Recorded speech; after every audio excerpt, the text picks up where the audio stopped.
tranche de séjour. L'actualité reste très dominante avec la désignation d'un tout nouveau président de la CENI, attendu déjà depuis ce mardi 27 juillet. Ah oui, la fumée blanche est attendue au niveau des centres interdiocésains où les confessions religieuses dénoncent déjà de la pression politique. De quel bord viennent-ils? Nous ne savons pas, tant qu'eux-mêmes ne l'ont pas dit. Alors, nous allons voir ce que ça va donner exactement à ce jour avec le nom de celui qui a attendu, mais aussi un groupe qui est descendu ce matin déjà au niveau des centres diocésains. Question de faire une pression de plus aux confessions religieuses pour désigner celui qui devra conduire la CENI dans les tout prochains jours. Entre la vie et la mort, il n'y a qu'un trait qui nous sépare. La mort d'un étudiant, Honoré Chama Delinikine, qui a été déploré depuis samedi 24 juin où un policier l'a abattu sauvagement pendant qu'il était en train d'exécuter un travail pratique du cours initiation au cinéma. Ah oui, cela était même à la base des échauffourées hier à la colline Inspirée où on déplore 5 blessés graves mais aussi des dégâts matériels enregistrés. Même l'amphithéâtre Léon de Saint-Moulin a été vandalisé pour ne pas dire calciné. Nous allons en parler avec mes deux invités qui sont déjà avec moi sur ce plateau. À ma gauche, les traditionnels Patrick Lokala. Bonjour et bienvenue. Bonjour non Kourou. Bonjour à votre invité que vous allez présenter, Louis-France Kouzikessa, qui est non seulement... Vous n'allez pas me voler la vedette quand même. Mais aujourd'hui, il est co-débatteur. Il est co-débatteur. Vous voilà. Ici, je vous reçois en qualité des analystes. Louis-France Kouzikessa, bonjour et bienvenue. Merci monsieur Nono. Bonjour à mon co-débatteur du jour, le patriote Patrick Lokala. Bonjour à tous les Congolais. Et surtout, bonjour à tous les révolutionnaires. Les révolutionnaires, et surtout que vous aimez bien Thomas Sankara, ça oui, vous inspire? Il faut désormais m'appeler les révolutionnaires d'État. Ça, c'est propre à Louis-France Kouzikessa. Patrick Lokala, vous savez déjà au niveau de la Tchang où les gens se sont mobilisés pour attendre libre opinion, on m'a dit qu'il faut aller parler au directeur de programme de CML13. Qu'est-ce qui se passe? Il faut noter que moi aussi, les gens commencent à m'appeler les patriotes nationalistes. Tout le monde a un titre, vous revendiquez des titres. C'est le peuple qui nous les donne. Nous ne prenons pas ça de nous-mêmes, mais c'est le peuple qui nous donne ça. Écoutez, l'édition spéciale est intervenue et cela a perturbé le programme. Et voilà que les temps que nous avons décidé de diffuser l'édition spéciale est passé. Libre opinion et des retours. Il faudrait que les gens puissent s'habituer à avoir des éditions spéciales à la télé. C'était pas assez fréquent, mais aujourd'hui avec CML, ça sera de temps en temps la coutume. À chaque fois qu'il y aura des actualités fortes, nous y reviendrons ici pour faire des éditions spéciales. D'accord, merci bien. Que cela soit noté, surtout pour vous qui me dérangez avec des appels. Vous avez trouvé votre compte dans la réponse de Patrick Lokala tout à l'heure. Louis-France Kouzikessa, je reviens à vous. Vous le savez que la fumée blanche est attendue déjà. Aujourd'hui, c'est 27 juillet où les confessions religieuses se sont réunies au niveau des centres interdiocésains pour désigner celui qui devra conduire la CENI dans les tout prochains jours. Ils sont en train en même temps de dénoncer les pressions politiques. Je ne sais moi, ça vient de quel bord. Peut-être ça vient à la fois de l'opposition ou aussi du côté de l'Union sacrée ou de la majorité. C'est à vous-même d'apprécier. Est-ce que vous aussi, vous voyez les choses sous cet angle-là? Très bien, monsieur Nono. Je voudrais d'abord faire une mise en garde dernière au DG entrant du CEC, qui du reste est installé en violation des procédures en la matière. C'est que j'ai lu un titre d'un site d'information qui est incapable d'afficher une photo, mais citant que avec dédain porte-parole de Pascal Niembo. Je voulais lui dire que ce combat médiatique qu'il veut commencer, il ne saura pas en terminer. Il risquera d'aller en pénal. Il doit faire très attention. Nous ne luttons pas contre les individus, à la seule différence. Nous luttons contre un système pervers dont lui-même sera membre et dont sera victime demain. Parce qu'il n'est qu'à l'antichambre de la victimisation. Il est à l'antichambre de l'insécurité politique de ces régimes. Et s'il s'hasarde d'aller dans ces combats de médias, c'est un terrain où je sais nager, même quand il souffle le plus. Donc, la prochaine fois, si je lis encore une bêtise sur les réseaux sociaux, en citant mon nom, moi je n'accuse pas les gens, je ne vais pas en pénal. Un révolutionnaire, lui, il fait la révolution dans un combat. Je ferai une révolution. Mais ça ne lui prendra pas 2 minutes pour qu'il aille en pénal. Ça, il faut le noter. Merci. Ça, c'était votre mise au Alors, point. Revenez maintenant à la thématique du jour. Vous aviez posé la question de savoir... Oui. La fumée blanche est la attendue fumée aujourd'hui blanche. par rapport à la désignation du Je tout n'ai nouveau pas président assez de la comme CENI. l'église catholique la plus respectueuse des religions de la RDC et parmi les crédibles sur le plan fonctionnel et sur le plan d'accompagnement de la structuration, sur le plan de l'organisation de ce que j'appelle les contrats sociaux, sur le plan politique, les modes de règlement des divergences politiques et sociales. L'Église catholique, quand elle s'implique dans une chose, je n'ai pas assez de lecture négativiste contre la chose. Mais ce n'est pas quand Je même ne les ferai paroles pas- de l'évangile. Si je ne l'église ferai catholique pas dit que vous comme- allez dire Amen, Je ne lui, ferai ça- pas comme les actuels secrétaires généraux au pouvoir qui pensent que pour se faire vedette devant le militant de votre parti, il faut insulter les cardinals. Pour vous faire populaire dans certains salons politiques, pour chercher la crédibilité à celui qui vous a nommé, il faut insulter le cardinal. Moi, je ne ferai pas pareil. Par contre, moi, je suis un homme d'État. Je suis un homme de conviction. J'attends juger le candidat qui sera proclamé par les œuvres, par les profils, par le parcours, par les charismes, par le degré de probité morale aguerri et non redoutable. Parce que, depuis que la RDC est RDC, nous n'avions jamais eu un président de la CENI crédible. Nous n'avions jamais eu des élections crédibles. Nous n'avions jamais eu des élections apaisées. Nous n'avions jamais eu des élections transparentes. Jamais. Et si nous devons parler dans un langage, dans un ton ferme concernant, c'est que les élections précédentes doivent être considérées comme des cas jurisprudentiels. Ce sont des jurisprudences que l'État a connues sur le plan politique, sur le plan organique. Nous pensons qu'il y a lieu de démarrer. Mais j'ai eu une observation, M. Nononkourou. J'ai beaucoup lu et je continue à regarder tous les jours Sankara aujourd'hui sur ce qu'il appelle la révolution d'État. Et notre révolution, nous continuerons à l'imposer dans tous les secteurs de la vie de la nation. Continuer à dénoncer les irrégularités parce que nous ne luttons pas contre l'individu, nous luttons contre un système putréfié qui s'installe et qui fera de tout le peuple congolais victime. Et tous ceux qui s'impliquent pour la bonne marche des institutions, la CENI, d'autres institutions, pour les comptes des églises qui seront, dont nous faisons partie, moi je ne suis pas catholique, je suis de la borne, mais les églises des réveils sont aussi impliquées dans cette démarche. Et donc, tout ce que nous demandons au peuple congolais d'apporter crédit à cette démarche, parce que ça nous éloigne à une tentative de ce que nous appelons du report tacite des élections. Parce que vous savez, le processus électoral se prépare au premier jour où un président prête serment. 1. La budgétisation. 2. La logistique. 3. La matérialisation. Et 4. Le modus operandi. Les méthodologies techniques qui accompagnent les processus. Et ça définit dans un caractère ce que nous appelons le principe temporel. Un caractère temporel de la chose. C'est ce qu'on appelle même calendrier. Et le calendrier des élections est proclamé 2-3 mois après la proclamation des résultats du président entrant. Il doit vous dire que de telle période à telle période, il se fera ceci. Parce que les processus demandent beaucoup de moyens. Déjà, la RDC n'a pas un budget précis. Il faut prendre ça comme tel.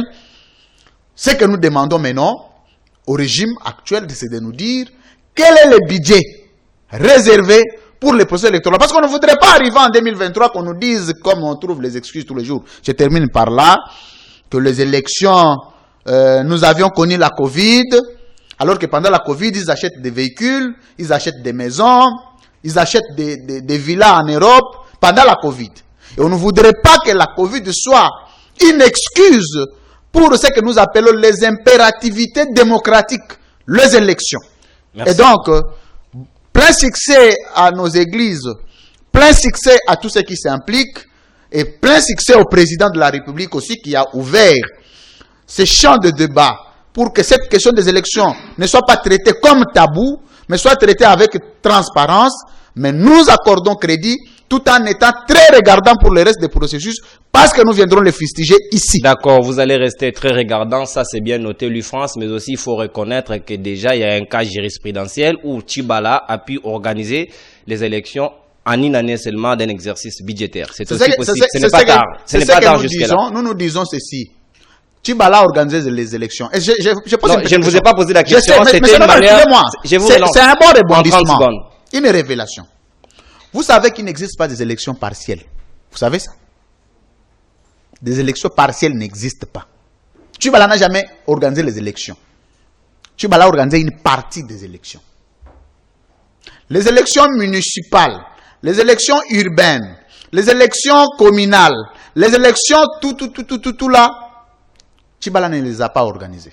C'est aussi une violation de la Constitution. Ça c'est aussi vrai. Et on ne voudra pas tomber dans ce cas de dire on organise les élections présidentielles parce qu'on a préparé un président qui doit entrer avec tous les systèmes machiavéliques, parce qu'on sait que l'intérêt c'est la présidentielle, mais les autres non. Nous voudrons les élections exclusives. Merci. On doit reconnaître que les élections, ce n'est pas seulement la présidentielle ou encore les législatives. C'est très important que cela soit souligné. Il faut aussi les élections communales, municipales et tout le reste.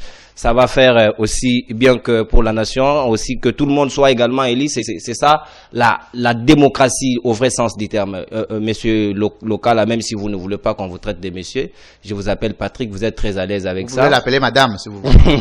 Il n'est pas madame quand même. Vous êtes trop taquin. Patrick Lokala, je reviens à vous pour dire que nous avons assisté ici, avec le choix des Malonda, ça avait posé problème. Nous avons vu comment les gens ont manifesté, les gens ont été dans la rue pour manifester, pour s'opposer. Est-ce que cette fois-ci, nous pouvons espérer que les confessions religieuses vont devoir nous présenter un candidat fruit du consensus, ou ce sera un candidat à bâton rompu, où chacun devra dire « je n'ai pas été d'accord, nous n'avions pas eu un consensus ». Cette fois-ci, en quoi cela sera particulier pour vous?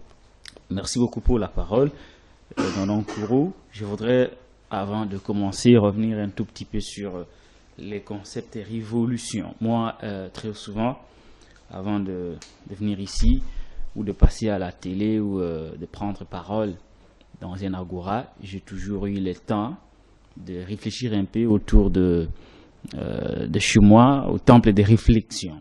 Et j'avais trouvé qu'il faudrait qu'il y ait une rupture avec l'intolérance, une rupture avec les compétences caractérisées doublées d'une inconscience notoire. Il faut qu'il y ait une rupture avec une justice à double vitesse. Lorsque des gens appellent à la rébellion, lorsque des gens disent qu'il faut distribuer les armes et ils ne sont pas arrêtés, mais lorsque les autres font pratiquement la même chose, on les arrête. On passe par des procédures expéditives. Il faut faire une rupture. Il faut faire une rupture avec toute la misère, tout ce problème auquel le peuple est confronté. Faire une rupture avec la politique du mensonge. Faire une rupture avec un état de droit dressé contre ses propres compatriotes. Cela se résume dans ce qu'on appelle une révolution. La révolution vient à quel moment? C'est au moment où tout ne marche pas dans la société.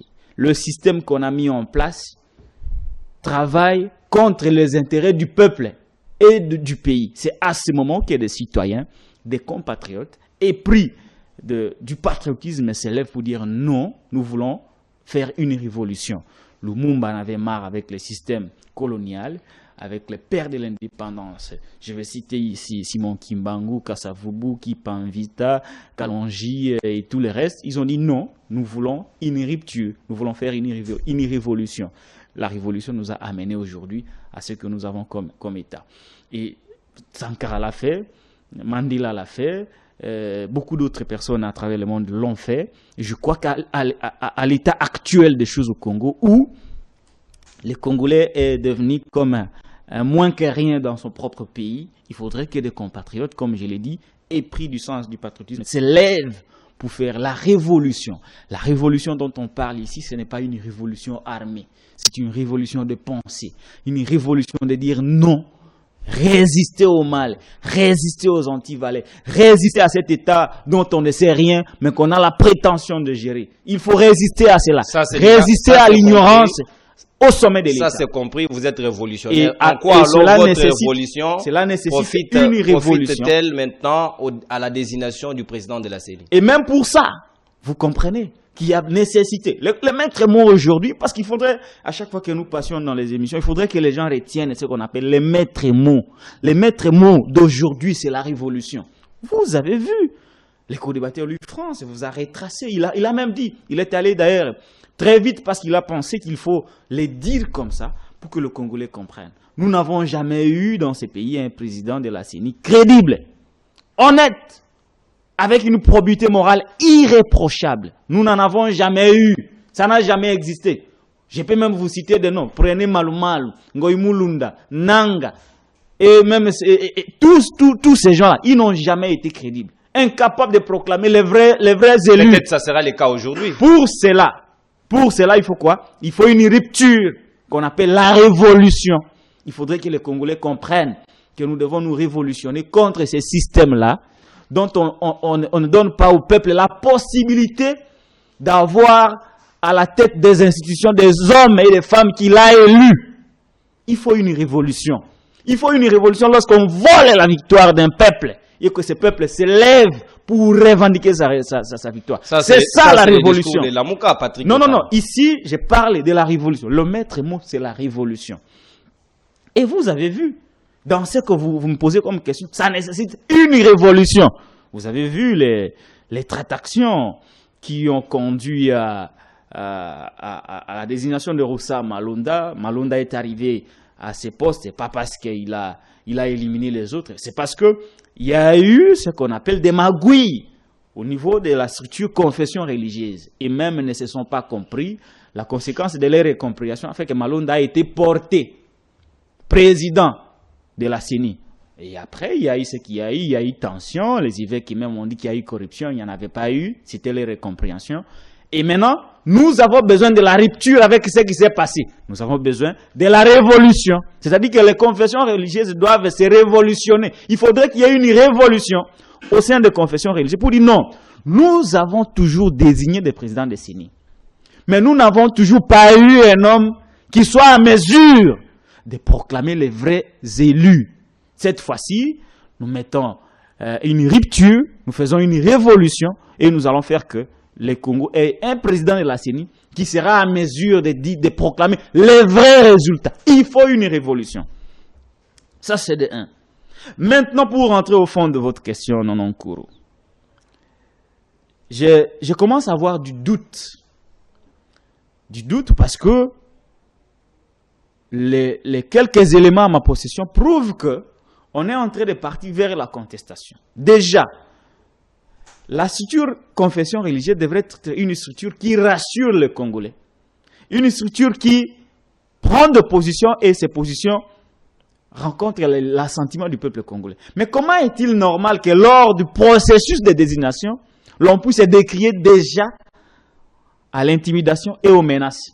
Ce qui fait que mais ça vient de tous les bords quand même. L'opposition s'y peut mettre la pression. Ce qui fait que, je n'ai pas cité, moi je n'ai pas dit que c'est le pouvoir ou l'opposition. Je suis en train de nuancer. C'est vous qui nuancez. Mais moi je suis clair. On ne nuance pas des propos qui sont clairs. Moi je suis clair, j'ai dit qu'ils ont reçu des pressions. Est-ce que le fait pour eux de recevoir des pressions ne va-t-il pas conditionner leur choix?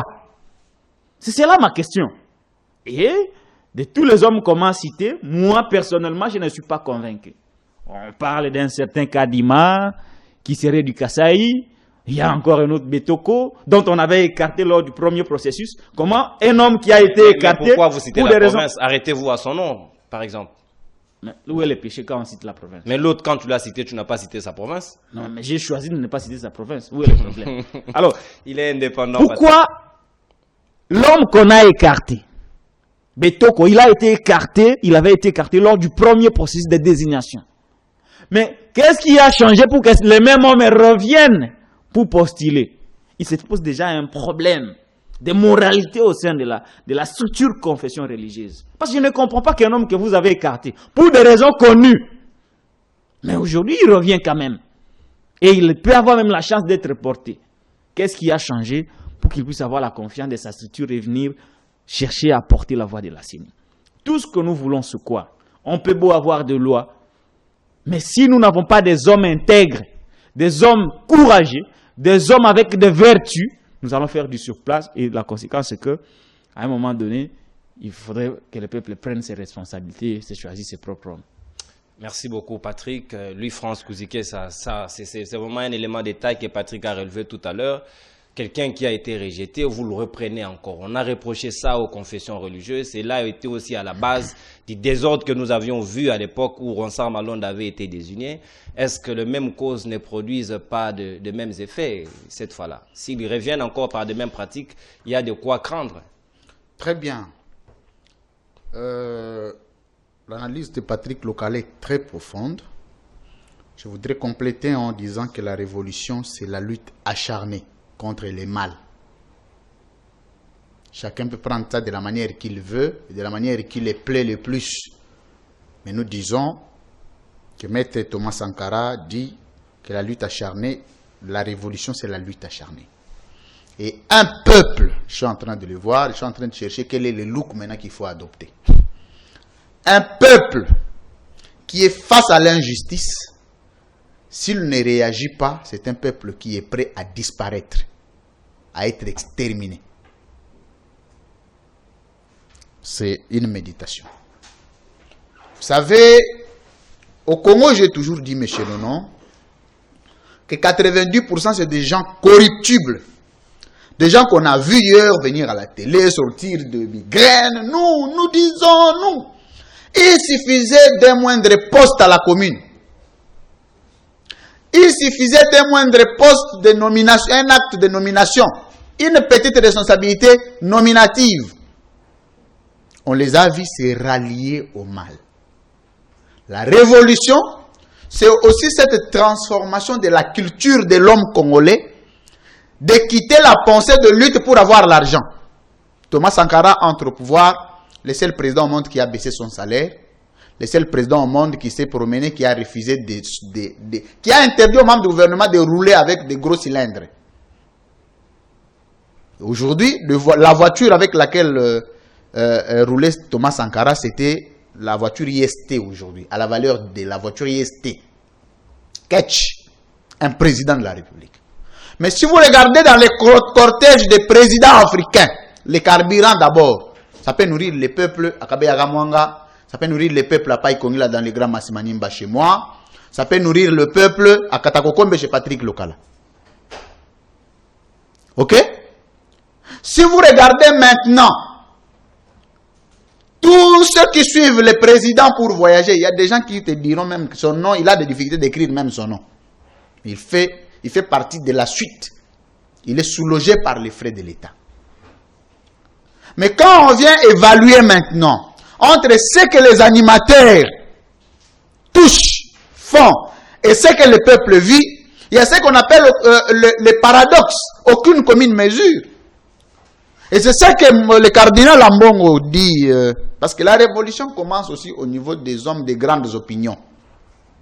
Il dit, on ne peut pas rendre hommage au cardinal Mosengo avec un peuple pauvre, dont les dirigeants vivent dans l'opulence. Au lieu que les gens méditent, il y a des gens qui ont amené des insuffisances à la place publique. Au lieu de méditer, on s'est rendu compte qu'il y a des gens qui privilégient défendre les présidents, même là où il fait le contraire pour le peuple. Marier ça alors avec les comportements. C'est comme ça que je dis. C'est comme ça que je dis qu'en disant. Écoutez, il y a une nuance. Je suis un homme. Ce que j'ai appris, c'est qu'on appelle le pragmatisme en logique, la cohérence. Je sais analyser et venir conclure en disant que par les propos sortis du cardinal Ambongo, je donne un peu de crédibilité au résultat de la CENI, au résultat du président de la CENI. Parce que je n'ai pas vu l'odeur de sainteté entre ceux qui gèrent mal l'État. Il faut le prendre comme ça. L'État est mal géré. Je n'ai pas un autre concept à utiliser, excusez-moi.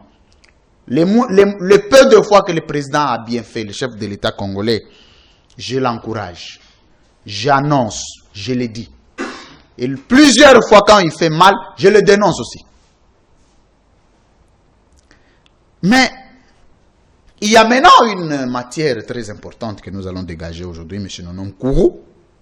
C'est que, quelle est la lecture que le peuple fait de suite des événements? Ok?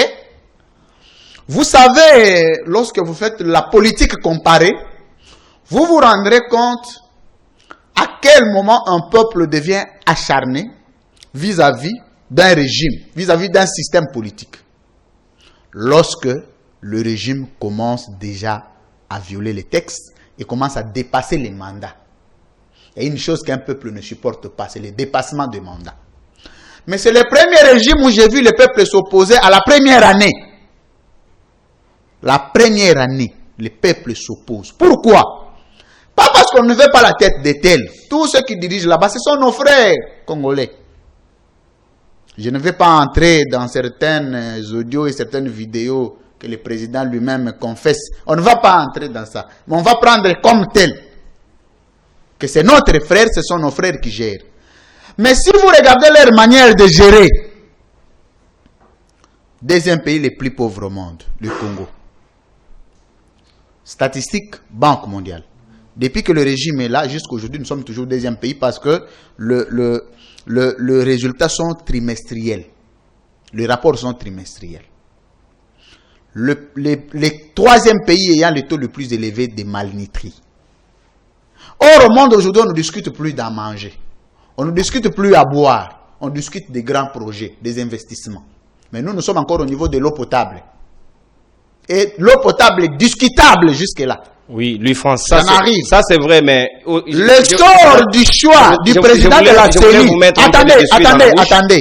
Je suis un homme cohérent. Allez-y. Le sort du président de la CENI peut venir régler les problèmes à partir du moment où le président de la CENI ne peut pas répondre aux caprices politiques.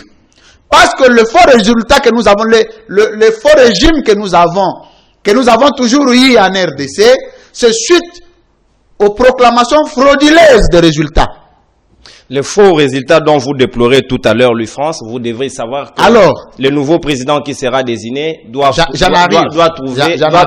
Je suis en train de planter les décors. Vous plantez les décors, je vous relance en même temps. Il doit trouver une loi électorale qui existe, mais aussi vous êtes juriste, ça vous avez le soin de pouvoir le relever en profondeur, ce que j'ai dit tout à l'heure, que cette loi est déjà contestée. L'on dit la dépolitisation n'y est pas pour la CENI. Nous sommes partis pour des élections bâclées, et pourquoi pas même un hold-up déjà pour 2023. Très bien. En termes de loi, le nouveau président de la CENI... J'étais en train de dire plutôt que... Comment va-t-il s'y prendre? Les questions qui relèvent de salut du peuple, ce sont des questions des élections. Voilà pourquoi je te fais une lecture juridique. De toutes les lois, il y a des lois exceptionnelles qui ne s'appliquent et qui ne se promulguent que dans un contexte de consensus politique. Vous avez 2 minutes. Oui. La seule loi qu'on oppose les consensus, qu'on oppose la convergence de points de vue politiques, c'est la loi électorale. Pourquoi? Parce que d'abord sur le plan constitutionnel, la Constitution oblige les fonctionnalités juridiques de la CENI aux partis de blocs politiques en présence qui gèrent l'État. Ok? Et la Constitution oblige que pour que nous ayons un président de la CENI, il faut un consensus. Sinon, cette question pouvait être réglée au Parlement. Pour avoir une loi électorale, il faut un consensus. Sinon, l'Assemblée peut décider qui peut être président. Pourquoi on a évité cette question? C'est un cas jurisprudentiel qu'on a tiré du droit belge. Parce que nous, les modèles que nous avons maintenant du processus électoral, c'est la Belgique, c'est la France. Nous partageons le même système politique. Ok? Vous vous rendrez compte que on a évité que le président de la CENI soit issu du Parlement, du pouvoir législatif. Effectivement, c'est pour éviter la politisation et garder la neutralité et l'indépendance. Et la politisation de la CENI. Parce qu'on sait qu'au sein de la majorité, au sein du Parlement, la famille majoritaire, c'est elle qui remporte la victoire. Et au nom de la majorité, peut nous imposer un président de la CENI. Voilà pourquoi les constituants avaient prévu que le président de la CENI ne vienne pas de la classe politique, vienne de la confession religieuse qui ne sont pas des confessions religieuses qui ne sont pas des politiques. Maintenant, qu'est-ce que les politiciens ont fait? On commençait par politiser les églises pour bien politiser la CENI. Voilà pourquoi quand vous regardez, en 2006, l'église catholique était en difficulté de se lever contre Kabila. C'est une révélation que je vous fais. Vous savez pourquoi? Parce que Kabila avait commencé à l'époque par politiser l'église catholique. Et Malumalu, Abbé Apollinaire Malumalu, cet homme-là, proposé par catholique sur demande de Joseph Kabila. Vous connaissez l'histoire. Mais aujourd'hui, le peuple est en train de devenir mature pour dire, quand on propose, à l'époque, on n'avait jamais contesté un président de la CENI. Vous savez qu'en 2006, quand on a présenté un candidat, tout le monde l'a adopté. En 2011, quand on a présenté le candidat, tout le monde l'a adopté. Vous savez pourquoi? Parce qu'il y avait encore un flou politique qui était entretenu dans le chef de la population. Ayant compris que la conséquence de la misère du peuple passe aussi par la CENI, le peuple est devenu regardant pour respecter la procédure. Et dès qu'on allait imposer, vous aviez parlé de Ronsard Malonda, un monsieur aujourd'hui qui est devenu tshisekidiste patenté. Mais qui a l'expertise, ça vous devez reconnaître aussi. Mais quand la CENI dit que vous devez devenir apolitique, vous-même vous avez adhéré dans un parti, vous voulez qu'on prenne pour l'expertise ou qu'on respecte la loi? Merci. Non, mais il faut qu'on se comprenne, monsieur Nono. Vous savez, l'État, il faut le bâtir sur base des principes. Même quand c'est ton père qui postule, quand il ne répond pas aux critères, il faut l'écarter. C'est ce que Thomas Sankara dit.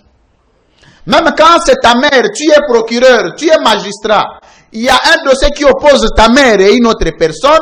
Quand ta mère a tort, le jour où tu donnes tort à ta mère, c'est le jour où tu deviens un homme de grandeur. Mais ce Très pays, inspiré de Thomas Sankara. Ce pays n'a pas des hommes de grandeur. Ce pays aujourd'hui, c'est lorsque vous apprenez qu'il y a un problème avec une famille, avec la famille politique du président, le matin qui suit, c'est un mandat d'amener. Il y a aussi des très grands esprits au Congo. Nous avons Lumumba, nous avons Joseph Kabila, nous avons Félix Tshisekedi. Vous pouvez aussi vous en inspirer. Vous pouvez prendre la liste. Et quand vous citez, je vous cite Mobutu, je vous cite Laurent Désiré Kabila. Ce sont des grands esprits. Sur le plan ontologique. Je m'excuse, monsieur. Quand vous citez les noms, il faut dire en quoi on est grand esprit. Il ne suffit pas de citer les noms. Non, je voulais seulement vous permettre d'avoir la liste de Mobutu, Laurent Désiré. Et vous avez Joseph Kabila. Un grand leader charisme. Vous voyez les charismes. Pour vouloir avoir les charismes politiques, il faut vous inspirer de Joseph Kabila. Excusez-moi, c'est très important. Cette émission est pédagogique. Quand tu dis Joseph Kabila, c'est un grand esprit. Et puis c'est ce si vous voulez avoir l'esprit juridique, il faut vous inspirer de Félix Tshisekedi. Je reviendrai à vous. Gardez la question. Et puis toi-même, tu as gardé une minute. Tu as observé une minute de silence. Gardez la question. Non, mais c'est pour vous montrer le sérieux de ce que je dis. Non, mais pas le sérieux. Vous n'êtes pas convaincu. Mais comment ça? Ça c'est vous qui le dites. Vous savez la sémiologie de la communication. Je reviens à vous, La sémiologie de la communication. Toi, tu l'as étudié. Tu l'as étudié. Je vous donne les gens qui sont dans la lignée de Thomas Sankara. Tu l'as étudié, la sémiologie de la communication.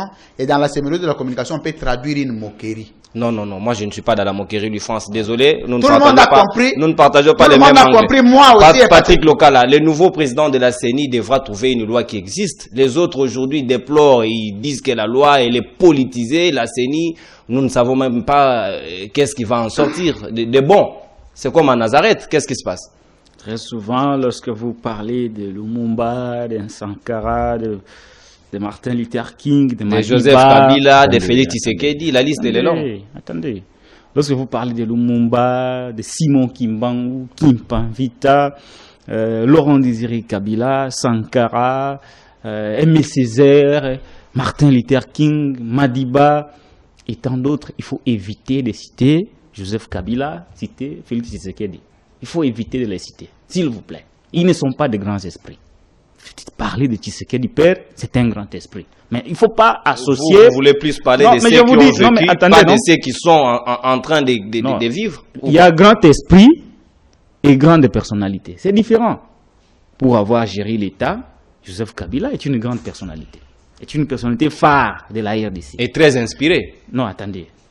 Félix Tshisekedi, comme président de la République, est une grande personnalité de la scène politique congolaise. Personnalité phare. Mais les deux ne sont pas de grands esprits, cher ami.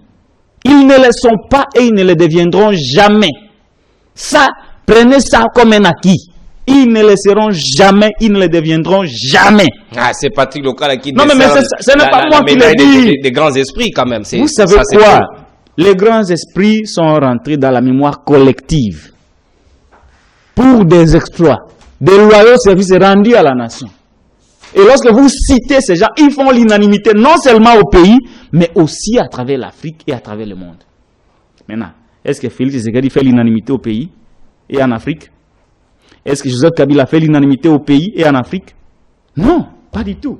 Ils ne sont pas rentrés dans la mémoire collective pour faire l'unanimité. Ce sont ces personnes-là qu'on appelle des grands esprits. Vous allez citer quand même Félix Tshisekedi, Joseph Kabila et Thomas Sankara. Vous les comparez avec Lumumba? Vous les comparez avec Madiba?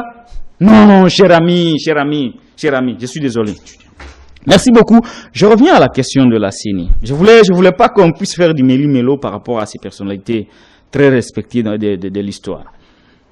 Vous savez, cher Nono, vous avez 2 minutes, on doit passer à la deuxième thématique sur la mort des étudiants.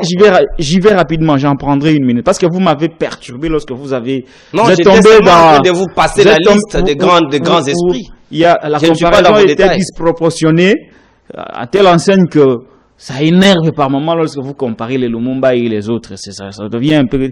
Ça perturbe un peu les réseaux de réflexion. Je suis désolé. Je reviens à la loi. Ceux qui ont pensé qu'il faut procéder par l'indépendance véritable de la CENI n'ont pas eu tort. C'est comme les diables. Ils vous donnent par la main gauche, ils répondent par la main droite. L'État congolais s'est décidé de dire nous mettons en place d'abord une CI, Commission électorale indépendante, puis Commission nationale électorale indépendante. Commission électorale nationale indépendante. Exactement, CENI. Ça dénote la neutralité, ça dénote l'indépendance. Vis-à-vis de qui? Vis-à-vis des politiques et des politiciens. Des politiques qui sont au pouvoir, c'est là qui ont la gestion de l'État, et des politiciens qui font la conquête du pouvoir, ainsi que la société civile, totalement indépendante. Mais vous trouverez le même État, les mêmes diables qui a donné par la main gauche répond par la main droite. On fait quoi? Il y a un président de la CENI qui vient de la société civile et il y a d'autres délégués qui viennent des partis politiques. Or, lorsque vous êtes issu d'un parti politique, il y a ce qu'on appelle le principe de la redevabilité. Vous devez rendre des comptes. Et c'est là, je vous donne une révélation. Ils paient même leurs cotisations, de leur salaire. Ils sont payés à la CENI, mais ils vont verser des cotisations au parti. Dis-moi un peu, un homme qui a reçu un mandat politique, qui a reçu le pouvoir de représenter un parti politique dans une structure, il va travailler au nom du peuple ou il va travailler au nom du parti qu'il a délégué? Prenez le PPRD, le MLC, aujourd'hui le DPS, même la MOUCA, si on envoie des délégués, ces délégués-là sont des antennes des partis politiques issus desquels ils sont partis. Ils ne sont pas là au nom du peuple. À quel niveau le principe de l'indépendance et de la neutralité sont respectés au niveau de la CENI? Il y a une grande contradiction qui se dégage. Par conséquent, la CENI n'est pas indépendante. Elle est dépendante des politiques. C'est pourquoi... Et dans cet environnement, vous voyez avec la loi actuelle où on a pratiquement apporté la notion de la représentativité de l'opposition et de la majorité. Il y aura une majorité. Il y aura des délégués qui viendront de la majorité au pouvoir, qui seront majoritaires à la CENI.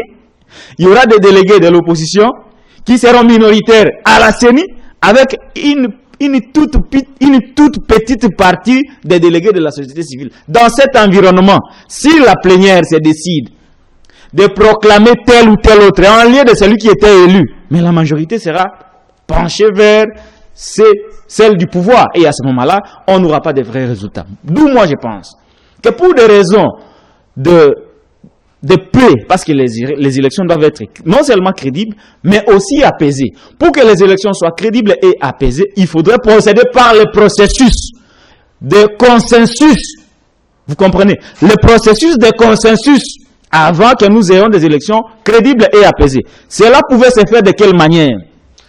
Rapidement. On s'assoit autour d'une table avec toutes les parties prenantes. Il y a d'un côté la société civile, l'opposition et la majorité. On s'est dit, nous voulons avoir une CENI véritablement indépendante et neutre. À ce moment-là, nous nous désengageons des postes que nous avons pour représenter nos partis au niveau de la CENI. Et là, à ce moment-là, la CENI allait être indépendante, entièrement acquise à la société civile dirigée par la structure confession religieuse, parce qu'on suppose que la structure confession religieuse est une structure dont on a le Saint-Esprit, parce que ces délégués viennent des églises. Or, il y a une présomption, il y a une présomption de moralité, il y a une présomption d'équité, il y a une présomption de probité, et cela fait que on peut avoir un peu de chance à avoir un président qui sera véritablement élu du peuple. À ce moment-là, il y aura moins de contestations, il y aura moins de crises, et on pourrait résoudre le problème de légitimité que nous avons toujours connu depuis que nous avons D'accord, Patrick, mais aussi il faut reconnaître que on a donné la matière. Ces politiques proviennent aussi des confesseurs religieuses. Donc ce sont leurs enfants, on peut les rappeler à la maison. Non, c'est-à-dire quoi? Il y a une nuance. Non, c'était juste la nuance. Excusez-moi, 10 secondes. Lorsque vous dites ces politiques viennent des confessions religieuses, j'allais noter ceci. Il faudrait, si on était dans ma logique, il faudrait que les confessions religieuses proposent des hommes qui n'ont rien à voir avec des colorations politiques. Merci beaucoup. Voilà. Ça, c'est noté. Il fallait aussi renforcer la loi parce que à la CENI, surtout le vice-président de la CENI a plus de prérogatives que le président, alors que le président, lui, provient des confessions religieuses. C'est très important de plus lui donner du pouvoir et cela fera de bons droits. Nous passons à la deuxième thématique du jour, la mort d'un étudiant. Tout le monde le déplore. Pourquoi les policiers a tiré à balles réelles sur l'étudiant de l'IDIKIN des jeux de communication qui n'était qu'en train de faire son travail pratique du cours de l'initiation au cinéma. Il est vachement abattu depuis le samedi 24 à l'IDIKIN, lui France Kouzikessa. Le député élu national de la FUNA, Ados Ndombasi, a déposé hier lundi une question orale avec débat au niveau du bureau de l'Assemblée nationale, question d'interpeller le vice-premier ministre, ministre de l'Intérieur, pour qu'il vienne répondre sur les comportements des policiers qui sont porteurs d'armes à feu en milieu public. On ne comprend plus rien quand vous trouvez les éléments de la police. Au lieu de vous sentir en sécurité, vous vous sentez en insécurité. Qu'est-ce qui se passe? Très bien, M. Nonkourou. Honorable Ados Ndomba, c'est dans l'exercice de sa fonction. C'est un grand frère, je salue au passage.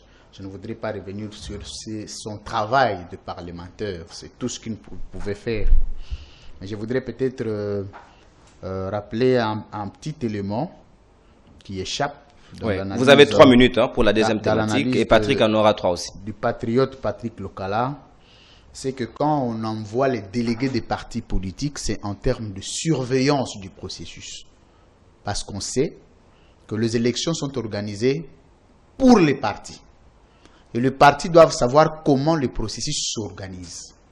Et les délégués qui y vont, n'y vont pas là-bas pour engager la CENI en tant que des présidents, mais chacun a une petite responsabilité qu'il occupe pour avoir une mainmise sur le processus. Des sentinelles. Mais celui qui influence les élections ou le processus électoral, c'est le président. Et c'est le président qui a des contacts. Voilà pourquoi à la veille de la proclamation des résultats, vous avez vu Norbert Basengezi vouloir démissionner. Parce que beaucoup de choses l'échappaient. Et quand vous dites que le vice-président a beaucoup d'attributions, c'est faux. Vous pouvez par contre dire en termes de l'administration, du fonctionnement administratif, de l'organisation administrative. C'est de l'administration dont je faisais allusion. Et ça, ce n'est pas des attributions. Parce que c'est lui qui gère même les finances. Ça, ce n'est pas des attributions. Les attributions, quand nous parlons, c'est sur le plan technique, pas sur le plan administratif. Sur le plan technique, c'est le président. Mais sur le plan administratif, le peuple n'est pas tellement intéressé de savoir quels sont les courriers qui entrent à la CENI. Le peuple n'est pas tellement intéressé. Le peuple n'est pas non plus très intéressé de savoir combien de visites on gère à la CENI. Mais le peuple a besoin de savoir comment les élections se tiennent et comment on arrive à proclamer les résultats et comment éviter la contestation des résultats qui nous amène à la crise de légitimité. Revenez sur la mort de l'étudiant, c'est très important. La crise de légitimité, il faut me laisser conclure. Vous savez, quand Nous réfléchissons en révolutionnaire. Il suffit de couper un fil. C'est tout un peuple que tu mets en désarroi. C'est pas facile quand vous recevez des révolutionnaires. Alors, répondez à la thématique. Monsieur Nononkourou, vous aviez parlé de l'étudiant abattu. Je veux qu'on se regarde les yeux dans les yeux. Le régime de l'IMET. Ah, il y a un régime à l'IMET. Le régime de l'UDPS, non? L'UDPS laissait ça à l'IMET. Je pense que c'est une honte de le dire. Si les gens ne peuvent pas être fiers de dire que c'est leur pouvoir, c'est que ça devient un problème. Le régime actuel, pour vous mettre à l'aise, le régime du président de la République, Félix-Antoine Tshisekedi Tshilombo, ici de la 10e rue, ici de l'UMT, en qui nous avions mis la foi, en qui nous avions cru, en laquelle nous avions cru, je voulais dire. Le régime nous a dit hier qu'il y a eu des leçons de recyclage de la police qui étaient enseignées. Tous les jours par les tweets. Nous disons que Kabila est incompétent. Et nous tous, nous étions alliés à cette logique-là. Il suffisait d'une balle sur la personne, chose à condamner fermement parce que le droit le plus prépondérant, le droit le plus prépondérant de tous les droits, c'est le droit à la vie. Et ce droit à la vie, il y a des juridictions internationales. Il y a des organisations internationales qui sont créées spécifiquement pour régler des questions de droits de l'homme. Et spécialement de vies humaines. Aujourd'hui, sur le plan international, on peut tout vous pardonner sauf la mort. Mais on nous a donné beaucoup de leçons. Kabila a tué, Kabila c'est sanguinaire, Kabila est responsable des morts des Congolais, Kabila n'est pas Congolais parce qu'il laisse les Congolais périr. Mais tu sais que depuis que le président Tshisekedi est au pouvoir, il y a eu combien de morts par balle? Vous comptabilisez? Apparemment, vous les faites passer. Non, pas assez quand même. Si vous en avez, vous pouvez parce que chaque jour, il y avait un bilan qu'on rendait pour Kabila. Moi, je suis d'accord avec ces bilans-là. Autant de morts. Autant de morts. Mais là, nous sommes déjà à 13 millions. Et l'Est est ici. 13 millions et 500 quelque chose. Les 13 millions, vous faites la sommation entre Kabila et Tshisekedi ou c'est Tshisekedi à lui seul 13 millions? Bon, est-ce que toi tu penses que depuis que Tshisekedi est venu, la mort s'est arrêtée? C'est ce qu'on appelle les bilans. Quand le président Tshisekedi vient, il lui dit la continuité de la gestion de la chose publique. Là, on acclame la continuité de la gestion. Mais quand la continuité des morts, on ne parle pas. Et là, il faut dissocier quand c'est Kabila, quand c'est Tshisekedi. Il faut vous mettre d'accord. Mais c'est non court que la gestion de la chose publique, Montesquieu dit que c'est une chaîne. Et il donne la formule de la rotation et de la translation. La translation, vous savez, si vous aviez conduit un vélo, la chaîne roule par moment dans un vide elle-même. Et il arrive où la chaîne est liée au don du pédale. C'est ça la gestion de la chose publique. Une rotation. Aujourd'hui, cet enfant est farouchement abattu, un simple innocent. On ne sait pas si on a tué un président de demain. Mais ce qui est malheureux, je n'ai pas entendu quelqu'un de l'UDPS condamné. Vous savez pourquoi? Parce qu'on ne peut pas être dans un régime en train de militer contre les propres régimes. Qu'est-ce qu'on peut nous dire aujourd'hui? Vous avez le moyen, vous avez la signature, vous avez les institutions, vous avez le pouvoir public. Si vous voulez recycler les policiers, vous avez les moyens que l'État vous a donnés. Est-ce que vous avez une excuse de dire pourquoi on tue encore à balles réelles? Et les répressions, il ne faut pas le dire. L'usage disproportionné des armes non létales. Ça, c'est un cas isolé. Ça, c'est un cas isolé. Hein. Il ne faut pas en faire toute une discipline parce que la police est en train de subir des réformes. Et il faut combien de morts pour faire une discipline? C'est vrai que nous déplorons la mort, mais il ne faut pas aussi non plus dramatiser l'affaire. On dirait que la police n'est pas professionnelle. La mort de quelqu'un, vous parlez de la dramatisation. La mort de quelqu'un. Est-ce qu'il y a quelque chose qu'on peut dramatiser plus qu'une mort? Parce que tu ne ressens pas la douleur que ressent le parent de cet enfant. Je partage la douleur. Non, tu ne partages pas. Tu partages la gestion. Oh, je ne suis pas quand même de l'IDPS. Moi, je ne fais que faire mon travail. C'est toi qui parles de l'IDPS. Mais de quelle gestion vous faites? Moi, je parle de la gestion. Tu partages la gestion au lieu de s'inquiéter. Vous savez, Nononkourou, aujourd'hui, moi, je suis un parent. Je suis un père d'une fille. Tu ne connais pas combien un parent se réveille la nuit, combien de fois, pour ne fût-ce que faire taire l'enfant qui pleure. Le nombre de fois, peut-être tu ne l'as pas encore vécu. Ensemble avec la mère, je te souhaite bonne chance. Le jour où tu comprendras, il faut poser la question à Patrick Lokala, qui est mon collègue en cette matière-là. Et lui a encore une expérience de trop. Cher collègue. Il faut demander, il faut poser la question. Ouais. Il est 3 heures du matin. Un parent qui était suffisamment fatigué avec tout ce que nous reconnaissons comme pression. Mais tu dois te réveiller parce que l'enfant pleure. Et c'est jusqu'à 7 heures du matin. Fatigué, tu dois te réveiller pour aller au travail. Non seulement il faut scolariser l'enfant. Il faut habiller l'enfant. Il faut nourrir l'enfant. Et ces parents-là, si vous lui posez la question, c'est un fonctionnaire qui n'a pas de salaire, dont le régime n'a pas donné le salaire. Et si vous posez dans de quelles conditions ces parents se battent, si je regarde cet enfant, je me dis les parents se battent comme mes parents se sont battus en étant pauvres pour me scolariser. Je regarde l'état de cet enfant. Ce n'est pas un enfant qui est venu d'une famille riche comme moi. Tous donc, moi je regarde ma famille, je me dis, nous pouvons être dans la même situation sociale. Mais cet enfant a été abattu. Regarde la leçon. Je vais terminer par là. J'ai parlé ici de la responsabilité pénale. Aujourd'hui, la notion de la responsabilité pénale que certains juristes nous ont fait croire, nous ont fait berner, nous on n'en parle plus. On dirait que la responsabilité pénale aujourd'hui est en l'air. À l'époque, il y avait un responsable pénal direct. Pourquoi? Et je l'ai dit, Kabila était responsable pénal de tous ces morts-là. Pourquoi? Parce qu'en tant que maître du système, en tant que celui qui a imprimé la vision de gouvernance politique, quand il y a des bavures, les bavures là sont liées parce que le ministre de l'Intérieur est sous tutelle du gouvernement, qui fait partie de l'exécutif dont le chef s'appelle le président de la République au nom du principe de bicéphalisme. Mais aujourd'hui aussi, le même courage qu'on a eu, la même audacité qu'on a eu, la même rigueur avec laquelle on a traité le dossier, qu'on dise que Félix Tshisekedi est responsable de ces morts-là. On ne le dit pas. Si on le dit, on a peur des plaintes. Non.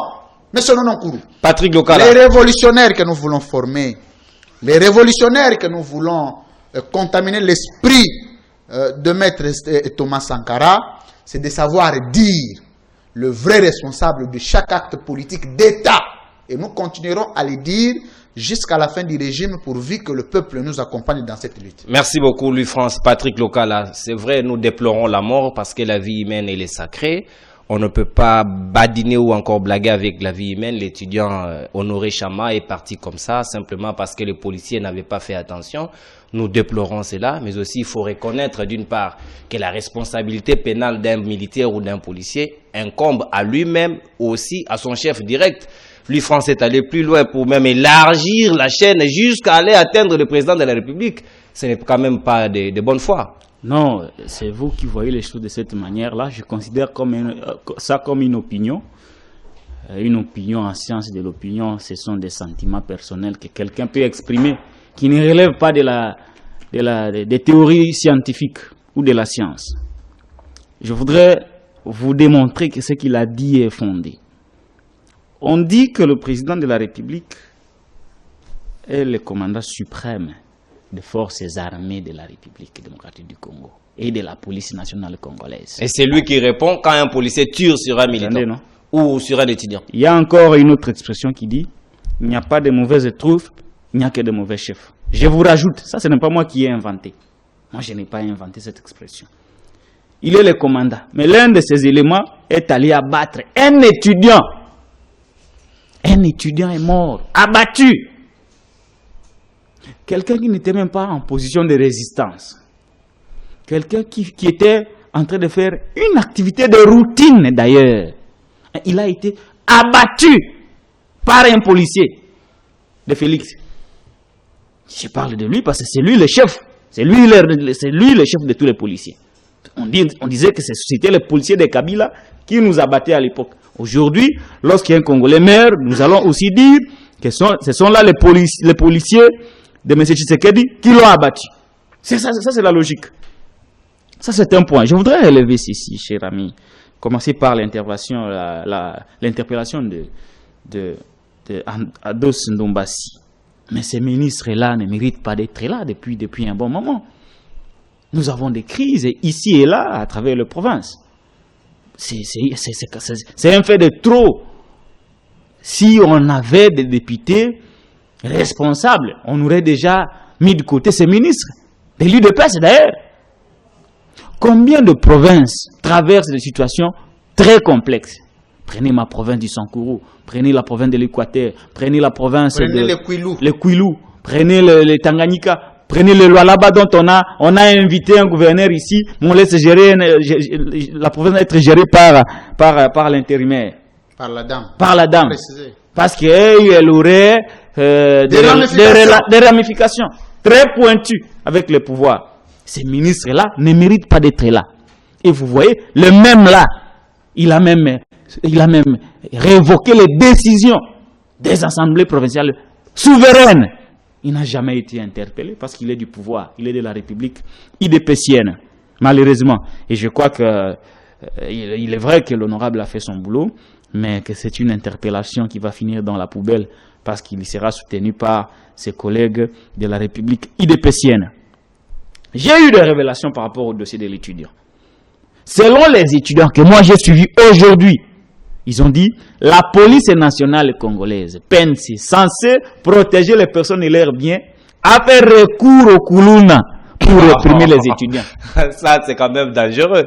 La police fait recours au Kuluna. La police, j'ai suivi ce matin. Ce n'est pas moi qui ai inventé mais ça. Mais comment vous certifiez? La police, non, je ne certifie pas. Mais ce sont les victimes qui l'ont dit. Ce sont les victimes qui l'ont dit. Ils l'ont dit. Même la Kabylie n'avait pas fait ça, cher ami. Même la Kabylie dont on connaissait le modus operandi basé sur l'extermination des Congolais n'a jamais fait ça. Des policiers qui font recours au Kuluna pour réprimer les étudiants dans leur site. Non, mais le site universitaire est d'abord inviolable. Bon, je comprends que beaucoup de gens, beaucoup de nos amis qui sont dans ces régimes n'ont pas été à l'université. Ils ne connaissent pas la sacralité des sites universitaires. Quelqu'un qui a été à l'université ne peut pas accepter que des policiers immoraux aillent jusqu'à faire recours au Kuluna pour agresser les savants. Là où on forme l'élite, là où on forme celui qui va gérer cette chose publique demain. Mais vous faites recours au Kuluna pour les brutaliser alors que vous venez à peine d'abattre un de leurs. Bon Dieu, où sommes-nous? C'est très grave et je n'en tiens pas rigueur à ces gens parce qu'ils n'ont jamais été à l'université. Ils ne connaissaient pas la valeur des études, ils ne connaissaient pas la valeur du site universitaire, ils ne connaissaient pas la valeur du système universitaire et quelqu'un qui ne connaît pas la valeur de quelque chose va seulement s'en foutre. Voilà pourquoi nous disons il faut une révolution mentale pour pouvoir mettre de côté tous ces inciviques qui se croient aujourd'hui des hommes forts. Vous avez vu, 10 secondes. En 10 secondes, vous avez vu aux États-Unis un policier abattre un noir qui s'appelait George Floyd. Il a été condamné comme on recherche ces policiers. C'est le monde qui était enflammé. C'est le monde qui était enflammé. Tout le monde, y compris l'opposition, majorité, tout le monde était derrière la famille de George. Mais est-ce que vous avez vu l'IDPS condamné comme l'a dit France? Est-ce que vous avez vu? Est-ce que vous avez vu celui qui ne connaît rien être condamné ça? Parce que dans ces pays, il y a un système de je ne sais rien. Vous avez vu ceux qui ne savent rien condamner ça? Je suppose qu'ils ne sont pas au courant. Et je suis convaincu que Tata Cardinal va encore les rappeler qu'il y a un étudiant qui est mort. C'est triste. Vous voyez, je parle avec passion. Parce que je me mets dans la peau de ses amis. Je me mets dans la peau des gens qui... Vous savez, lorsque vous avez été à l'université, que vous êtes appelé à réaliser un travail pratique, vous mobilisez les moyens financiers, vous mobilisez les temps, vous mobilisez les énergies, vous mobilisez tout pour pouvoir produire un travail qui puisse être accepté. Cette peine-là, cet étudiant est mort dans ce contexte. Vous ne vous réalisez pas. Tout ça, je crois que si ces gens aussi... élucidé dans l'enquête qui est diligente. C'est terrible. Et ce qui est triste, c'est quoi? Ouais. C'est que il y a des enquêtes qu'on a toujours réalisées dans ces pays qui n'aboutissent pas. Il est vrai que cet étudiant qui est mort aujourd'hui marque le début d'une révolution mentale qui va faire en sorte qu'il y ait changement des systèmes. Nous allons lutter comme compatriotes pour qu'on puisse faire basculer le système qu'on a érigé dans ces pays. Il faut que le système bascule. Il faut plutôt une révolution mentale. Et nous invitons le peuple à adhérer dans cette révolution mentale. Toute révolution commence d'abord au niveau mental. Le peuple est aliéné. Il faudrait que le peuple comprenne aujourd'hui qu'il y a un danger. Les systèmes que nous avons ne favorisent pas l'émergence de la société. D'où le besoin de procéder d'abord à une révolution mentale. Et lorsque les intellectuels prendront conscience de la révolution mentale, le peuple va adhérer et nous allons gagner encore une fois et nous allons continuer l'œuvre que Lumumba et ses pères de l'indépendance nous avaient léguée. Merci. L'émission est arrivée pratiquement à la fin. Louis-France Kouzikessa, je m'en vais vous demander de vous donner à un exercice aussi simple de 10 secondes, vous étant révolutionnaire, parce qu'aujourd'hui vous revendiquez les titres. Révolutionnaire d'État. Ah, d'État. C'est aussi les révolutionnaires de la forêt. Ça c'est propre à vous, c'est vous-même qui les dites. Nous n'avons pas vu là où on vous a reconnu officiellement que vous êtes le révolutionnaire. C'est le peuple. Mais il faut aller aux élections quand même. Et puis je vous demande de résumer. Quand Lumumba a été reconnu par le peuple. S'il vous plaît, Patrick Lokala. Aux élections, on n'y va pas pour postuler comme révolutionnaire. Tu connais une élection qui élit les révolutionnaires? C'est où? Monsieur Louis-France Kouzikessa. Vous m'avez donné la parole, je dois avancer. Oui, je vous relance justement la question à laquelle je voulais vous c'est un soumettre. Statut citoyen. Ouais. Attendez. Vous allez résumer par là. Comme vous prétendez être révolutionnaire, en 10 secondes, résumez-vous. Patrick fera le même exercice. Monsieur Nonon, c'est un statut citoyen. Et dès qu'il y a des gens, quand ils s'appellent les révolutionnaires, les gens commencent à l'insulter. Il y a des gens, quand on l'appelle les révolutionnaires, c'est issu du peuple. Et aujourd'hui, nous ne sommes pas à la recherche d'un poste. Nous ne sommes pas à la recherche d'un électorat, pas du tout. Monsieur Nonon, je suis quand même un responsable d'un média très crédible aujourd'hui. Donc, je dois vous dire que quand je mène une révolution à la hauteur de Nelson Mandela, à la hauteur de Maître Thomas Sankara. Vous l'appelez maître? Oui, c'est un maître.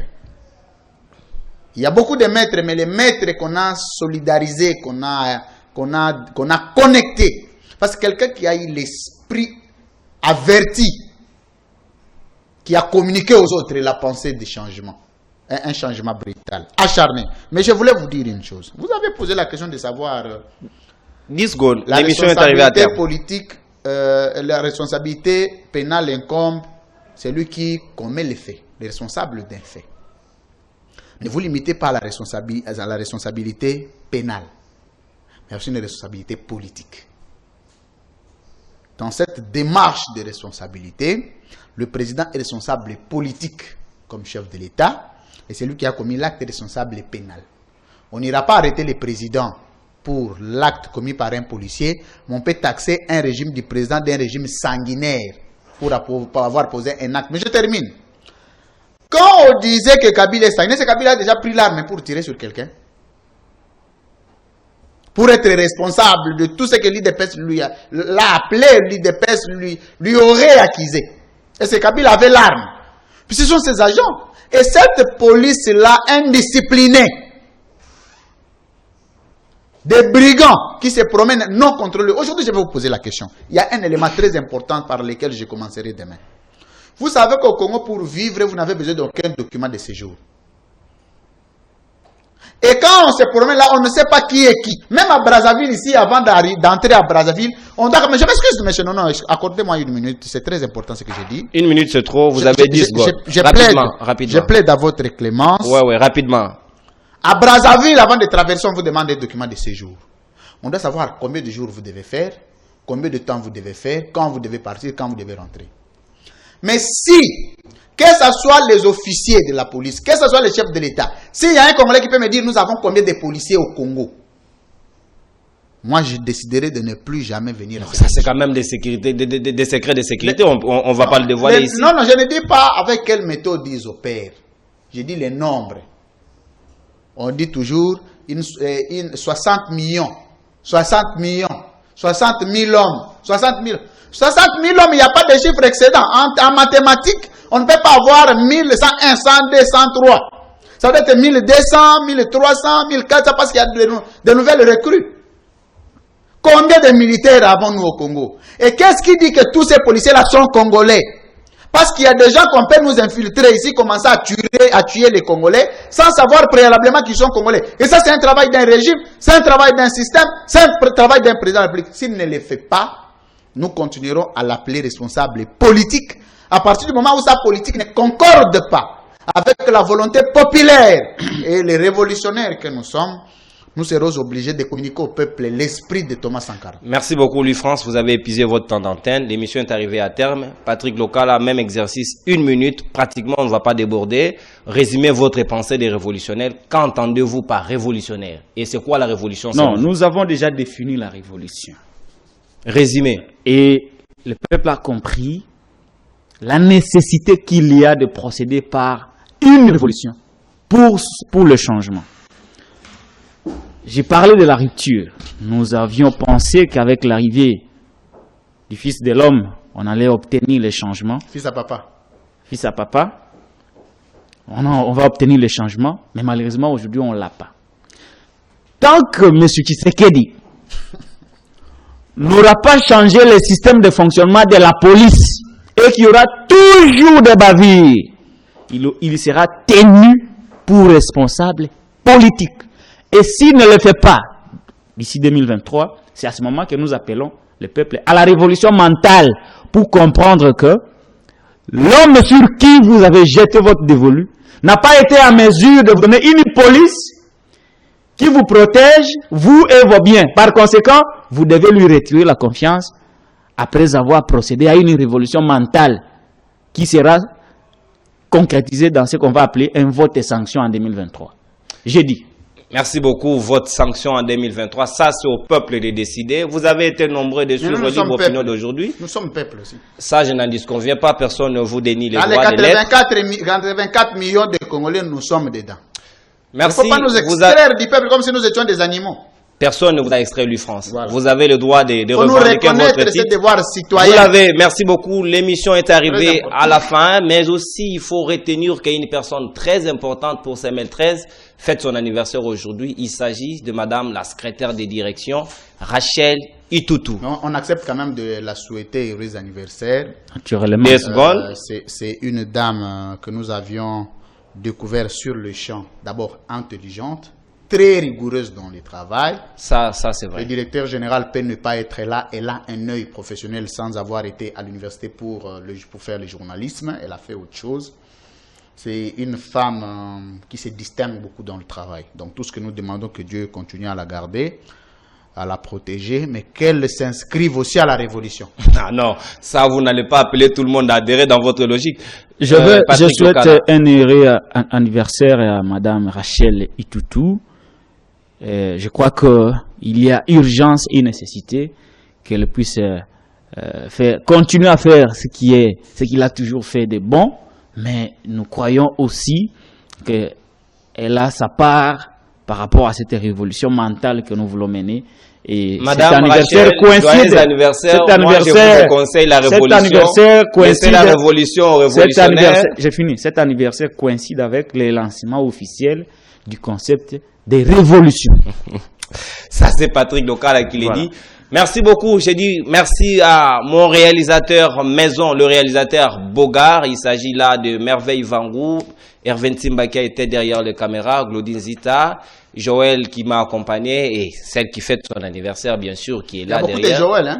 Ils sont, oui, il y a Mouka également. CML13 et Joëlisé. Voilà. Merci. Les rendez-vous est fixé pour demain à 12h. Toujours citer Joël Boutandou. Joël Boutandou. Oui, c'est ça la précision, le parsec du chef. Ouais, le parsec de numéro 1. C'est aussi un populiste comme toi. Joël Boutandou. Merci beaucoup, Joël Boutandou, l'homme du chef. Merci beaucoup, l'homme de confiance. Le rendez-vous est fixé pour demain à 12h. Libre Opinion est revenu dans sa format traditionnel. Soyez là, vous serez servis. Au revoir et à demain.